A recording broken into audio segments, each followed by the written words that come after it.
Raquel Faraci is a senior at Medford High School in Medford, Massachusetts. It's a high-achieving public school, really liberal area with some very notable alumni, like Michael Bloomberg, former mayor of New York City. She's talking right now about whether it's okay for a father named Patrick to lie to his family about the family finances. They're really bad. Patrick lost his job. He can't pay the bills. He's the only breadwinner. But he knows that the truth is going to cause distress to his wife and kids. Here's Raquel. We believe that in this case, under these circumstances, it is immoral for Patrick to lie to his family. The foundation of a family is trust and partnership. This means that honesty is more important than relieving them of some pain, because if Patrick does tell his family, they probably will experience more discomfort. However, it's discomfort on a real basis. If he lies to his family, the basis is false, and so the happiness is also false. Nearby in another room is Avery Oliver, a senior from John Tyler High School in Tyler, Texas, small city in East Texas. It's a very conservative area, but it's racially diverse. John Tyler is virtually all Black and Latino. Their rival is Robert E. Lee High School, where the white kids go, and their notable alumni are famous NFL players. Same situation, same question. Is it okay for this father, Patrick, to lie to his family? It is not wrong for him to bend the truth to his family, because as a man, you want to feel like you're the household, you have everything under control, because men do not want to feel less than a man if something's going wrong. Avery's there with her teammates, who back her up with the same points. A man wants their family to feel secure. He doesn't want his family to feel like we have a man in the house, but he can't provide or do what's necessary. It's not really lying, it's helping him cope with it. Because if you have mental distress, you're not going to be able to work to your full ability. Now here's Raquel again, talking about another reason it's wrong for Patrick to lie, speaking on behalf of her team. In this case, it would be Patrick making the decision that his family will be better off not knowing, and we don't believe that's something that's fair. We believe that it's not fair for someone who's in a partnership, in a family, to decide what's best for them in regards to the truth. Morality is an odd thing. It's supposed to be something that keeps human beings living together. But then we disagree about it, and we keep disagreeing until eventually it doesn't feel like we can live together anymore. Here we have two young women, the same age, who agree about all of the facts of the case, but end up with different judgments about the morality of lying. And we have a very good idea as to why. They just have different conceptions of the relationship between people in a family. For Raquel, it's always partnership. For Avery, it's a patriarch whose wants and needs have to be prioritized and whose judgments must be deferred to. From Vassar College, you're listening to Hi-Phi Nation, a show about philosophy that turns stories into ideas. I'm Barry Lamb. Today we're going to follow teams of high schoolers at the National High School Ethics Bowl, an annual competition where we give young people ethical dilemmas and see how they reason their way to an answer. Along the way, we're going to take a whirlwind tour of moral philosophy to see how philosophers think about moral reasoning, and we see what the cultural, class, and regional differences of American education look like when it comes to ethics and morality. Support for this episode of Hi-Phi Nation was made possible by the Marc Sanders Foundation, a 501c3 charitable organization promoting excellence in philosophy. The Marc Sanders Foundation is a proud sponsor of the National High School Ethics Bowl run out of the Parr Center for Ethics at UNC Chapel Hill. Visit the Marc Sanders Foundation website to see all of the prizes, awards, and programs it funds to advance philosophy in the academy and public sphere. Go to marcsandersfoundation.org. That's MARC sandersfoundation.org. It's after school at the North Carolina School of Science and Math, a public high school in Durham, North Carolina. A group of juniors at the school won their regional competition earlier in the year, where they beat out a team of seniors from their own school, and they beat out the two-time national champions, East Chapel Hill High School. And so there's a 15% chance that he will sink all of them. You can't then take that percentage. This is the dilemma they're talking about. A coal mining foreman is facing a disaster. There are two mine shafts that a whole lot of miners are stuck in. The foreman can only save the people in one mine shaft, and that means that the people in the other shaft are going to die. In one shaft there are 10 people, in the other shaft there are 90. Easy, right? You save 90. Just like a good utilitarian, you go for the greatest number of people. But here's the problem. There's actually no certainty that you're going to save anyone. You might kill all of them, whatever you do.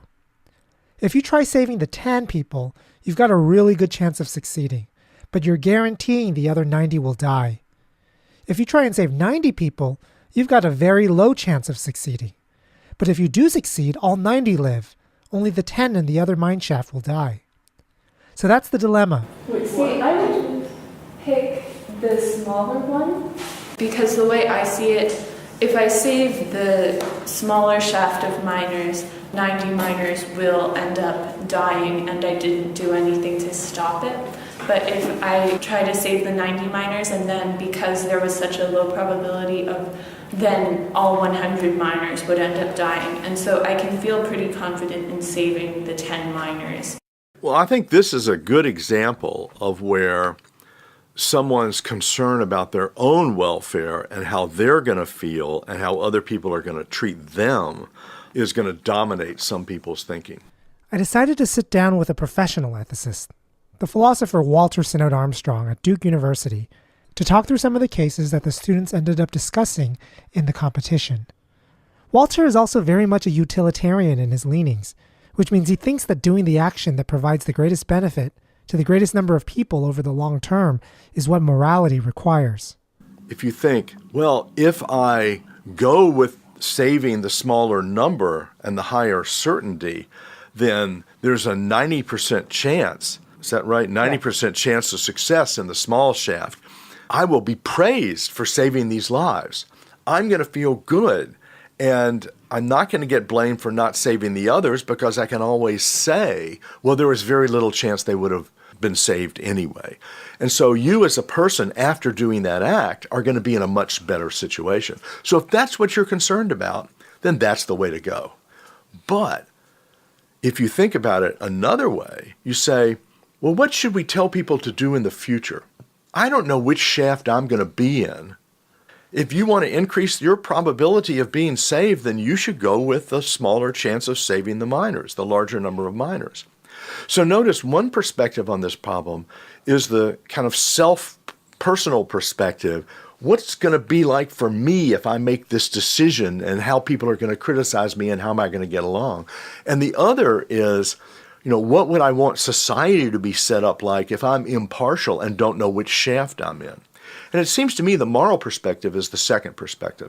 One way to think about how Walter is thinking about the case is to take it to the limit. There's one person you're guaranteed to save, 100% sure, or there's 1 million people who are going to die, and there's a 1% chance of saving all of them. If you're interested in trying to do the best thing for the most number of people, you have to take the chance on the 1 million people. This is the first component of moral thinking. Utilitarianism is just one version of it. Morality has an outward-looking, future-directed, and impartial component.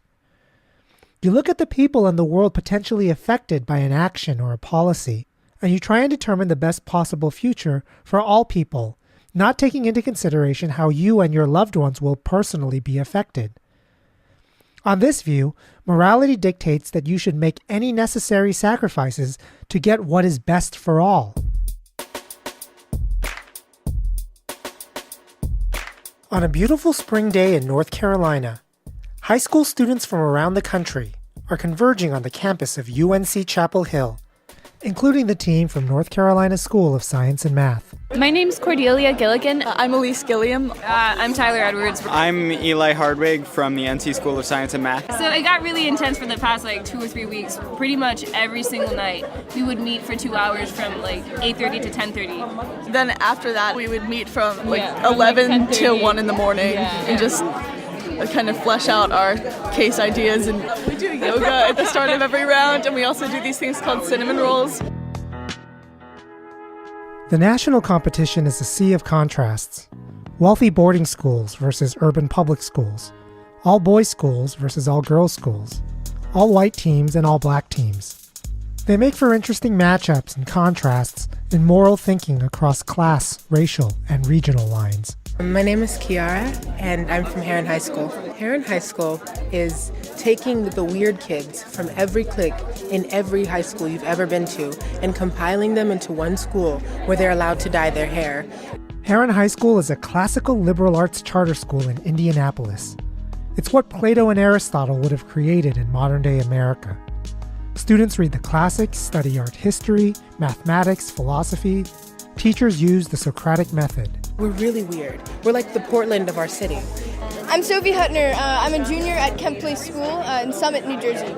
Then you have your elite Northeastern private schools. It's an all-girls school. It's a school that really emphasizes ethics. We have an ethics institute. There's a lot of emphasis on female power. And I think that the secret weapon of being a woman in the world is that people will underestimate you. You know, people make judgments. I'm pretty short, you know, I look pretty young. And so you can surprise them, which is fun. It's actually our regional competition. We went against, the team happened to be all men. I just remember how confident they were and then how that didn't translate. Then there were the more interesting schools you might not have known existed. I'm Shannon Madden, and I'm from Stanford's online high school. And I'm Anna, and I'm also from Stanford Online High School. It is 7th through 12th grade. It's fully online with people, teachers, and faculty and students from literally everywhere in the world. Came from Korea. While I live in Wisconsin, teammates are from Pennsylvania and California, and it creates this incredible dynamic of people. Yeah, my name is Morgan Walhagen. I'm a philosophy teacher at Stanford Online High School. Online teaching is a much more intimate experience than you might imagine. The screen sort of fades away and you're just sort of in this virtual space with them. Here's the competition. In each round, 2 teams from opposing schools meet over the course of an hour. One is given a moral dilemma and have to answer a question they haven't seen in advance. The other team and the judges get to respond and ask questions, and then the other team gets their own moral dilemma. There are 4 rounds and prelims. The 8 teams with the best win-loss record go to sudden death, quarterfinals, semis, and then finals. 24 teams compete over 2 days for $16,000 in prize money and bragging rights for being the 2017 National High School Ethics Bowl champions. I'm Ella Stroh. I'm Nancy Diallo. I'm Lily Kraxberger. I'm Sophia Casto. I'm Max Bradley, our final junior from Hickman High School. Hickman High School from Columbia, Missouri placed 3rd in the competition last year, and they're one of the favorites coming into the competition. They're experienced, philosophically sophisticated, and even better, fans of the Hi-Phi Nation podcast. Debate, the goal is to win at all costs, and the arguments you make are just purely to win. There's no concession for your opponent's viewpoints, and if you do that, you're pretty much guaranteed to lose. You have to be very aggressive and very goal-oriented. But at Ethics Bowl, it's much more of a group discussion, and you can be wrong in Ethics Bowl. You can say, in the course of a round, I don't believe this anymore because I've heard a more convincing argument. There's this human tendency to defend what you say, even if you weren't all that sure about it when you said it. You can even feel defensive, sometimes even more so, if you run out of good reasons, or you recognize mistakes you've made in what you've said. Debate competitions rest on difference and disagreement. They try to maximize defensiveness. You get points for it. You lose points for not doing it. The coordinators of the Ethics Bowl are trying to disincentivize that tendency by adding nuance to their cases and by scoring students on their sensitivity to all the moral dimensions possible in a scenario. Geoff Sebo, Associate Director of the Parr Center for Ethics. One thing that we want to do is model good philosophical practice by encouraging people to be willing to really listen to what their opponents are saying and be prepared to agree with their opponents when they agree and then extend their points or revise some point that they made in light of that. And if they disagree, to explain why. We really want people to just say what they think is correct and then respond to the other team in whatever way they think is best and most helpful and most productive. In the very first round, the Hickman team immediately faced the choice of whether to defend their view come what may, or make a concession. They're given the case of whether a teenager named Erica, who was a server and the sole provider of her family, can morally cheat on her taxes by not reporting any of her tips. The Hickman team start by taking a very hard line. Even if it's an extreme hardship on Erica and her family, cheating on taxes is wrong. When Erica cheats on her taxes, she is depriving the state of money and still participating in the programs that the state provides. And that is something that harms other members of society as well. And it's not just a matter of Erica and her family. One could argue, potentially, that she has a greater obligation to her family and those who are dependent on her than other people who might be harmed by the loss of tax revenue. However, looking at other things we've discussed, including social welfare programs, if Erica does indeed choose to put her family first, she's causing much more harm than good. Because when we enter into a larger social order and we enter into a government contract, we must consider the larger consequences of our actions, and so therefore this supersedes, in this instance, familial obligations. But the other team from Medford High School and the judges start pressing the team. The losses to society from Erica's taxes on her tips are nowhere near as harmful as the losses Erica and her family would suffer if they had less money. Moreover, if a teenager has to be the sole breadwinner on a server's income, doesn't that mean the state has failed to fulfill its side of the bargain? Sophia from Hickman's team indeed starts conceding. If the government's providing nothing for this family, in that case they wouldn't be stealing, they would just be giving a smaller gift. But in that case, the government would be morally responsible to fulfill the social contract and provide for citizens who are in dire situations. But the Hickman team continues to insist that even though Erica cheating on her taxes is the best possible outcome, it's still immoral because it's cheating. They're making a judgment here that morality isn't just a matter of doing what is best in a situation. But if instead she paid her taxes and harmed her family as a result, that's also immoral, because it's contrary to what is best, which is a serious moral consideration. Here a judge presses the Hickman team hard as to how they could say that every possible option for Erica is immoral. I think it becomes almost an issue of vocabulary and how seriously you really take the definition of morality, because we want to act morally in cases, but at a certain point I think you have to say, yes, it's immoral, but you can't let that get in your way of doing the best that you can. Also, though, if you erase the immorality of an action, then that erases an obligation to correct the system, which forces you to choose between two immoral options. The Hickman team wins their opening match. Any time for fun, or is it all prep? We have fun. We've got a fun. theme song. We do. So we've got lots of fun. Can I hear it? Let's get ethical, ethical. I wanna get ethical, ethical. Let me hear your morals talk.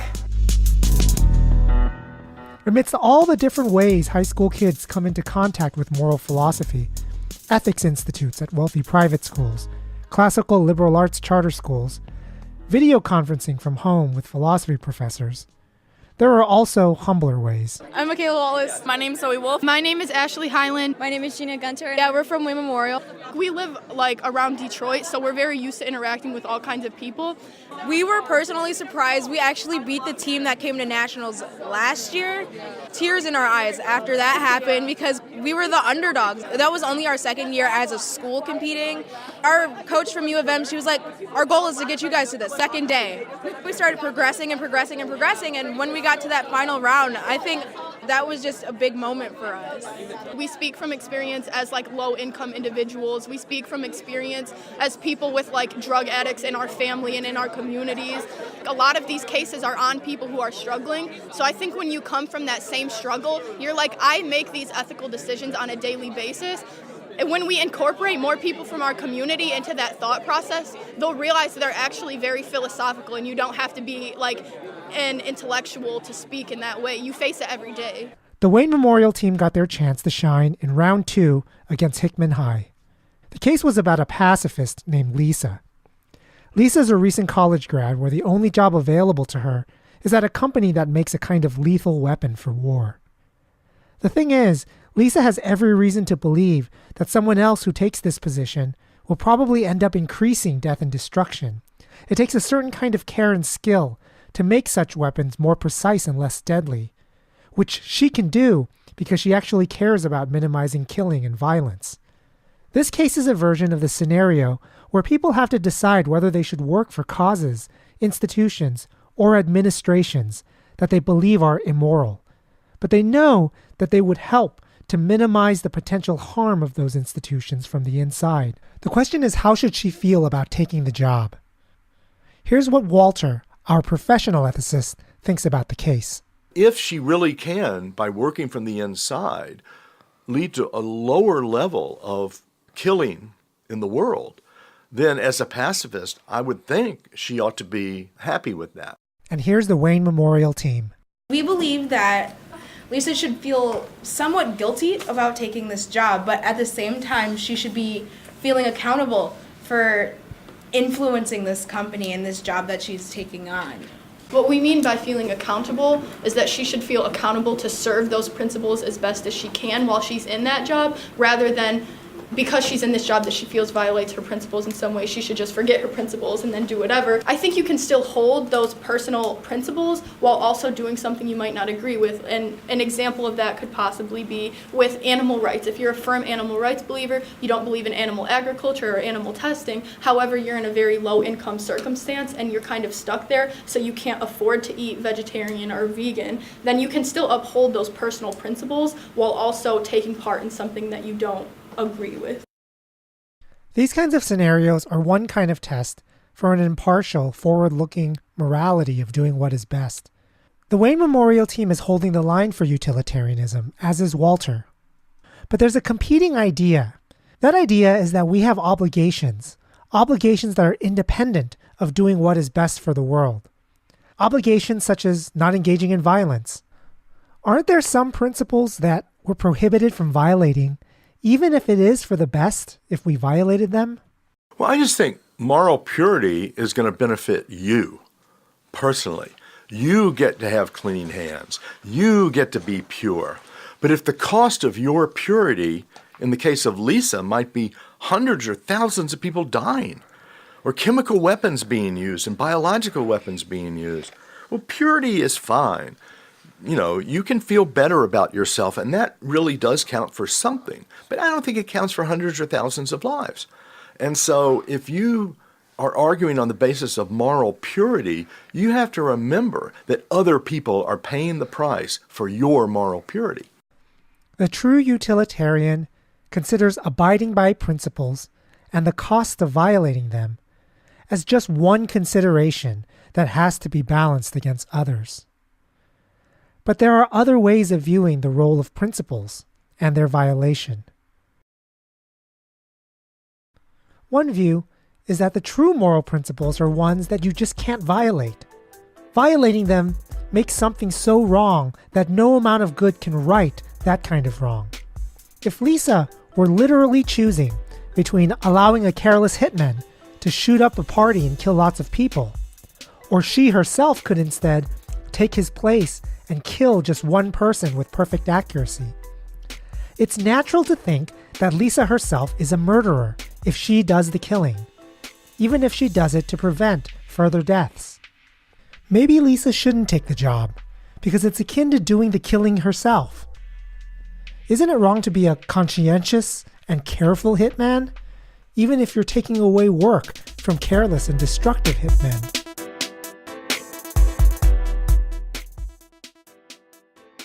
Morality for us sometimes seems to be about principles that you can't violate, even if doing so leads to better outcomes. Rights, duties, obligations, these are some of the words that come up when describing these aspects of morality. It's when such things conflict with doing what is best overall that leads to some of our moral dilemmas, and it explains why some people end up on one side of a moral issue rather than another.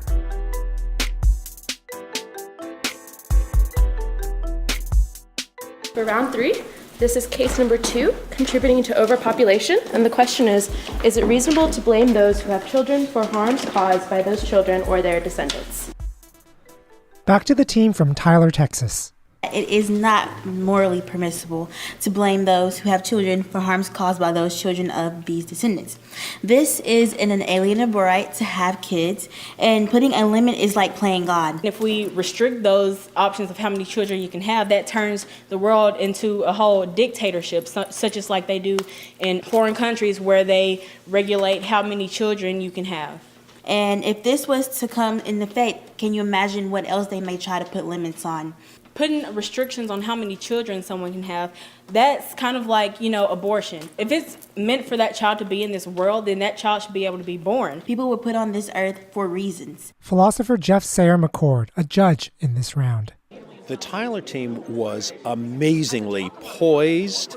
They worked as a team to address the issue in a way that was so morally serious, so evidently concerned with what was morally at stake. It was extremely impressive. What was also true is their answer was not always shaped at what the question specifically was asking. The question was about whether people can be to blame for contributing to overpopulation. The Tyler team was very much concerned with the downstream consequences of such blame and the possible policy implications. A judge tries to press the Tyler team to focus on the specific question using an analogy. But notice that even in their response to the analogy, the Tyler team is still focused on defending their stance from downstream policy implications. When you drive along the highway, you see kudzu, this big leafy plant that takes over trees and all kinds of stuff. It takes up all the water, all the nutrients in the area. And my intuition on that one is actually to blame the people who brought kudzu from its natural environment.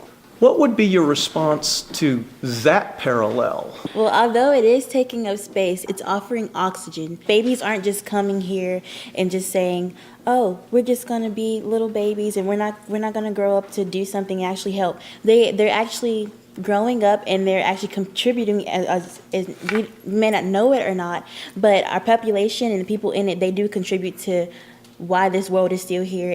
The Tyler team is making a legitimate point about reproduction, but skirting the question about blame. The question of blame touches on yet another aspect of morality, which is its backward-looking and emotional component. It's the aspect of morality where we use words like responsibility, accountability, and holding someone to their past actions. And it's connected to the emotions of shame, guilt, anger, or resentment. Holding someone responsible is oftentimes like having a mental or emotional ledger sheet, where goodwill is rewarded with praise or positive emotions, and ill will or negligence is punished with blame or negative emotions. Ultimately, the Tyler team is right in being concerned that questions of blame ultimately lead to questions of policy, punishment, reward, or payback. This aspect of morality is retributive, or concerned with retribution. But those are questions about 3 steps ahead of the questions of blame. The women of Tyler, Texas lost that round to another first-year team from Portland, Oregon. I'm Vaughn Syker. I'm Jack Morningstar. I'm Quattro Musser. Jack Castellina. Yeah, I'm Noah Solomon, also Oregon Episcopal School. The school is a small private school in Portland, one of a couple of private schools that are about 80 students a grade. I'd say we're known, for our science and math program. A big debate program. This is like our school's first time doing ethics bowl, but we have done speech and debate a lot. So, Is it an all boys school? Why are you all boys? We're just not diverse enough, I guess. When we were creating the team, it's because Vaughn, his mom, she suggested that we created a team so that we as a friend group basically decided that we wanted to enter. So you guys are all in one friend group. Is that the reason? Yeah, we're pretty much all friends from debate. Announcements for quarterfinals is coming up right after lunch. The lunch hall here at UNC Chapel Hill is starting to fill up, and the buzz is starting to increase. Here are the quarterfinal assignments. Oregon Episcopal School versus David H. Hickman High School, Heron High School versus Seattle Academy of Arts and Sciences, Syosset High School versus North Carolina School of Science and Math, and finally, Conestoga High School versus Kent Place School. Congratulations. The announcement also means that 16 teams didn't make the cut. One was the team from Tyler, Texas. What do you think your takeaway is about Ethics Bowl going back to Texas? Look, you have an interesting look on it. Well, it was a really, it was a learning experience for me. I would do it again, but I'd have to be prepared for it. Yeah. More motivation is to broaden your way of thinking and vocabulary. There's going to be a future for Ethics Bowl at Tyler? Yes, Definitely, yes. Then there were my new friends from Medford High, including Raquel, who you heard at the beginning. I think just the main takeaway is that every case is basically just made up of nuance. Wow, you're doing like trigonometry. Yeah, I'm just. It's kind of a hard reality to go back to school and on Tuesday. I don't want to go back to school at all whatsoever. Tonight we're gonna fulfill the dreams of our seniors by going ethics bowling. Meanwhile, during the quarterfinals, Standing up to hate. what do you do if you're at a friend's house, you're both teenagers, and their homophobic, sexist father and brother are going off on some misogynistic and homophobic tirade, but it's their house, and your friend is just sitting there quietly? In this setting, it's not going to be a productive discussion. It could only inflame Jake's parents' or family's ideas, and it's not going to change Jake's perspective. Because it says that Jake is already embarrassed by what his family believes, and the very nature of the debate might actually inflame both views and make them more grounded in them. The difference between the rounds before and then this, it's insane. I was not expecting it to be so much harder. The women of Kent Place take out Conestoga. It was tense. It was pretty tense competition. We were doubting ourselves, but we had no reason to because we've worked really hard, and we're really happy to be here and give it our all. The women of Kent Place are facing off in their semifinals against the North Carolina School of Science and Math, who took out Syosset High in their quarterfinal. So the North Carolina team is doing yoga. I love you too. Love you too. Cinnamon roll.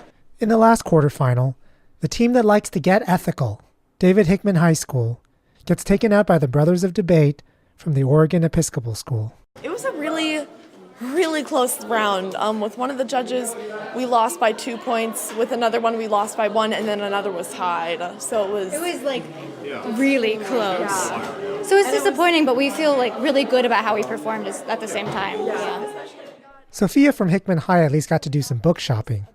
I saw her holding on to some light reading she picked up, now that she has a little more time on her hands. Oh, you're Foucault? He's one of my fave dudes. On to the semifinals, where the weirdos of Huron High School take on the Debate Brothers of Oregon Episcopal. First case, should we be providing naloxone over the counter, a drug that can counteract the lethal effects of opioid overdoses? Both addiction and allergy are partly hereditary, right? We know that some of the things that affect whether or not somebody becomes addicted to something and some things that affect whether or not somebody becomes allergic to something are influenced by what genes you have. Part of the problem with addiction is that it starts as free will and slowly becomes less and less so, which is why it's such a difficult thing to combat and which is why this is necessary. Because if it were free will the whole way along, people wouldn't deliberately choose to overdose because it's not a fun thing to do. It's not enjoyable. Opioid addiction is not a choice. It is an illness. Let's assume for the sake of argument that it's not a disease, that it is just reflective of some sort of character vice. Does that change anything? Moral failures, I think, don't make you less deserving of help. In some cases, it means that you need more help. Philosopher Walter Sinnott-Armstrong. There's something about addicts that makes people think, it's moral in a different way. The addicts are disgusting to them, and they feel fear about the crime that these addicts are going to commit. So I think a lot of it is the disgust that people feel, the fear that people feel about addiction. There are many moral judgments that are based on disgust. And so when disgust is involved, it seems to lead people to different moral judgments than when they don't feel disgust. So if you think of addiction as something that's disgusting, and everybody has seen these horrible pictures of what addiction can do to you, those pictures produce disgust and then produce moral judgments that may or may not be appropriate to the situation. Sometimes disgust has a powerful role in making us moralize things in inappropriate ways. Remember that backward-looking aspect of morality associated with blame, shame, or guilt? Disgust has a way of amplifying those backward-looking feelings, so that people who do things we find disgusting are viewed as more deserving of suffering or less deserving of help. But disgust has such a bad track record of indicating what is moral or immoral. It varies so much between people and cultures and times. One way to try to counteract the potentially misleading effects of disgust on our moral judgments is to see what we think about analogous cases where we feel a lot less disgust. Imagine somebody who gets lung cancer because they smoked. Are you going to say, well, we're not going to treat you? The second topic of semifinals is drone warfare. The issue is whether killing at a distance makes killing easier, and whether that is morally good or bad. Because easier killing may mean more precise killing, leading to fewer total losses of lives in warfare. On the other hand, easier killing may lead to more military interventions. The women of Kent Place School. We ask ourselves, why do we bother with peace? Why do we avoid violence? And the answer is because there is a cost. And when the interaction is indirect, the cost goes away, right? And we're more likely to inflict violence on people. Should we ban guns and just go knives and hand-to-hand combat? Guns in themselves are a form of indirect violence, and it's more direct than drones, but it's still indirect. We are of the view that all lives are equal and that all individuals have an equal right to life. Because it's been shown through studies, through psychological studies, through military studies, that the attacks that we commit with drones often would not be committed if we didn't have drone strikes. Sometimes there may be a circumstance where a drone would be saving most lives. And I think if it were possible to regulate drones in such a strict and fair way that they could only be used in a situation such as that, then by all means. However, drones are actually subjected to one of the most loosely regulated kinds of international law. You did so well in the drone strikes case. Thank you very much. That one was by far one of our hardest cases. Because there's so many stakeholders and it's also, so many drone strikes is a very political issue, so it's difficult to always be able to address completely objectively. Talking to other competitors, everyone felt strongly that it was a case no one wanted to present. Right. Yeah. So emotionally charged, exactly. especially because the government doesn't have to provide much information, whereas naloxone, there is a lot of research you can do and research we had done, whereas this is more theoretical. It's very theoretical. There's very little actual concrete information out there about the nature of the drone strikes that have been carried out. It wasn't enough to push Kent Place to victory. By a close but unanimous decision, North Carolina School of Science and Math is advancing to the finals. Okay. There you guys go. Everything's fine. It's fine. I'm fine. This is so intense. There's so many feelings right now.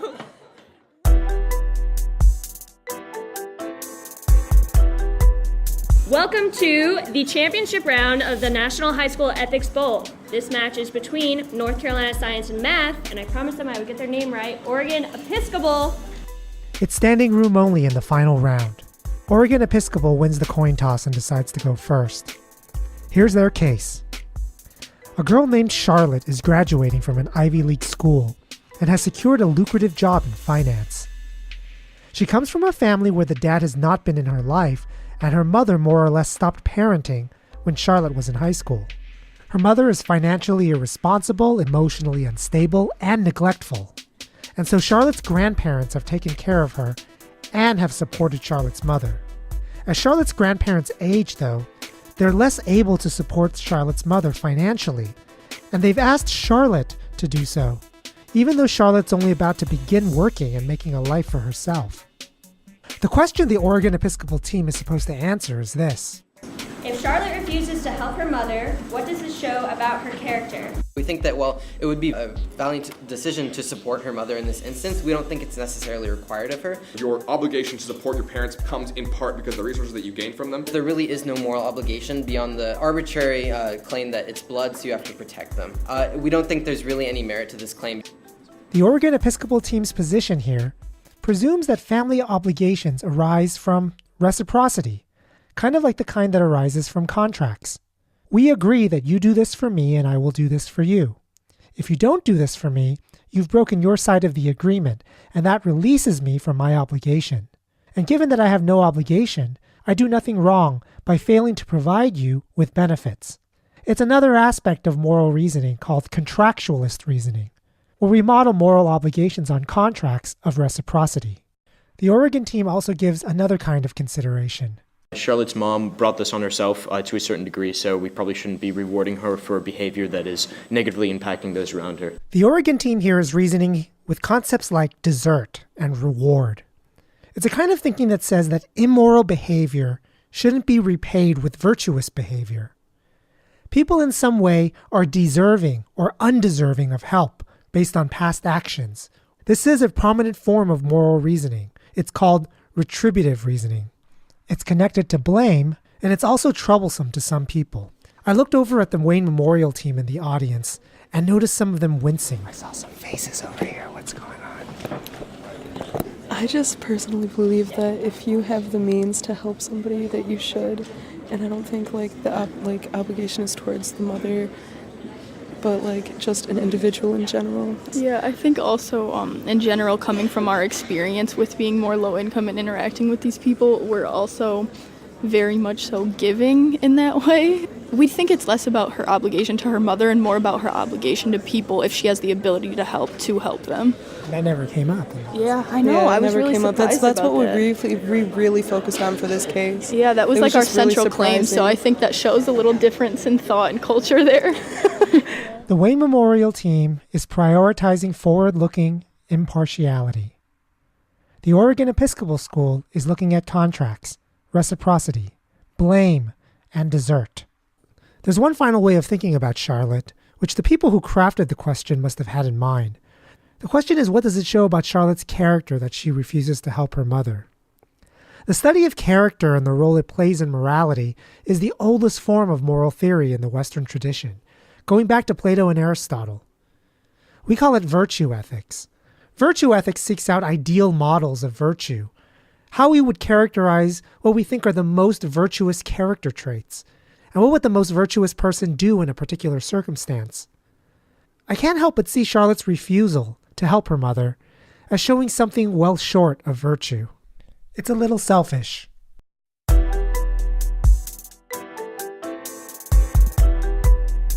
Up next is North Carolina Science and Math. The case is number 12, Stuck in Love. Here's their case. We have a married couple, Sarah and Christopher, who fell in love over their mutual hobby of hiking and climbing. Christopher had an accident and became paralyzed from the waist down.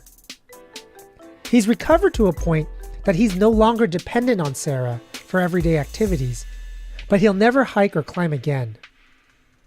As a result, Sarah is not able to share any more mutual interests with Christopher. Sarah's unhappy with the relationship. She feels unfulfilled and wants a divorce. The question is, would it be appropriate for Sarah to feel ashamed of herself if she left Christopher? Why or why not?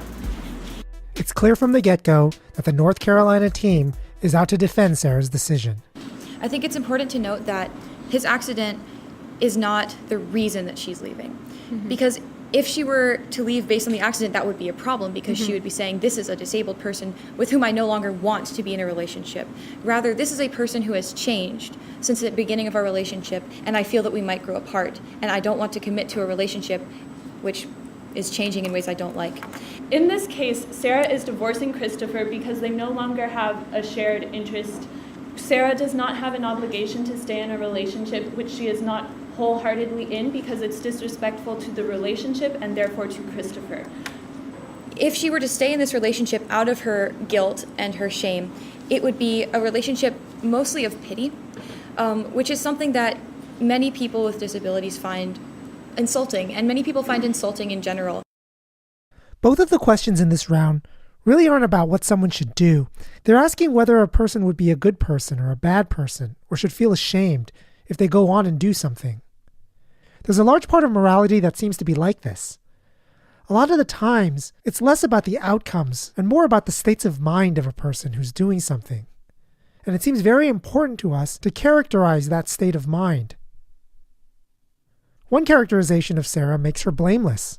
She divorced someone who was no longer able to take part in activities that she needs to fulfill herself. The other characterization makes Sarah a terrible person. She's divorcing someone because he's disabled. How much we want Sarah to be ashamed of herself depends on the right characterization here. But of course, the fact is, Christopher's inability to fulfill her needs stems completely from the fact that he is disabled now. How do we formulate someone's reasons for action? Because it sure seems important to how we feel about them and how we think they should feel about themselves. And why is it so important for us to do this? When really, if you look at the outcomes, there are only two choices: a woman in an unhappy marriage to a man who wants it to continue, or an unhappy man in a divorce to a woman who is looking for a happier marriage.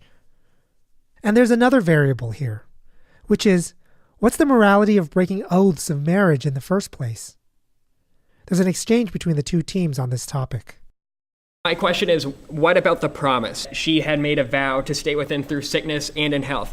So I guess my question for you is, what is the value of oaths? If she promised to stay with him in this, if a situation pretty much exactly like this came up, does she have any moral obligation to stay with him?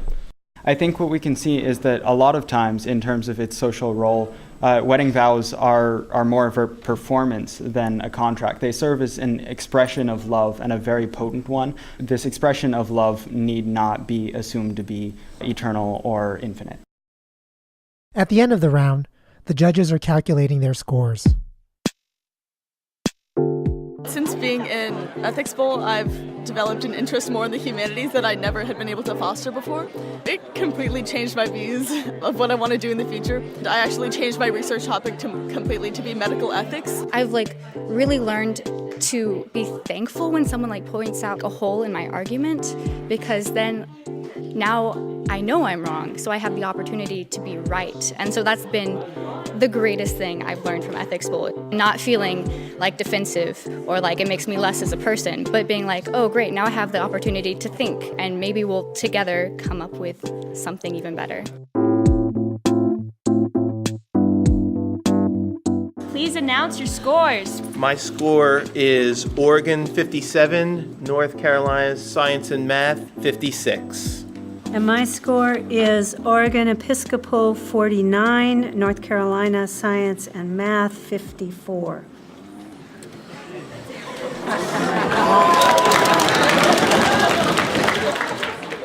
As I think the previous two judgments have shown, it was a tight one today, and you both did excellently. Yeah.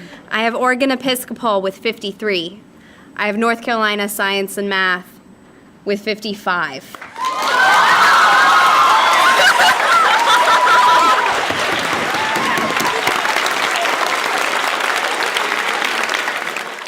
As the tears fly from North Carolina Science and Math, Dominique Derry, the director of the Ethics Bowl, announces the runner-up, Oregon Episcopal.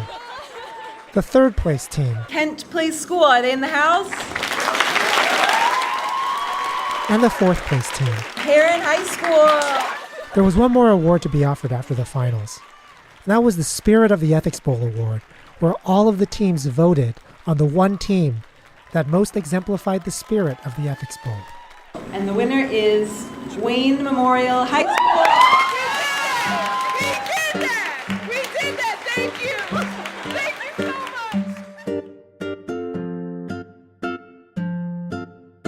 Okay, I love Ethics Bowl so much. It's actually kind of ridiculous. It's the most fun I ever have. Once you join Ethics Bowl, you're in it for life. Support for this episode of Hi-Phi Nation was made possible by the Marc Sanders Foundation, recognizing excellence in philosophy, and proud sponsor of the National High School Ethics Bowl. Visit marcsandersfoundation.org for more information. The National High School Ethics Bowl is run from the Parr Center for Ethics at UNC Chapel Hill. This episode of Hi-Phi Nation was produced, written, and edited by Barry Lamb. Production assistance by Carol Jackson, Shanna Andraus, Matthew Lau, and Tatiana Esposito von Muffling. Visit us at hifination.org. Music this week by Ari De Niro, Lee Rosevear, and Blue Dot Sessions. That's HIPHI nation.org. Like us on Facebook and follow us on Twitter.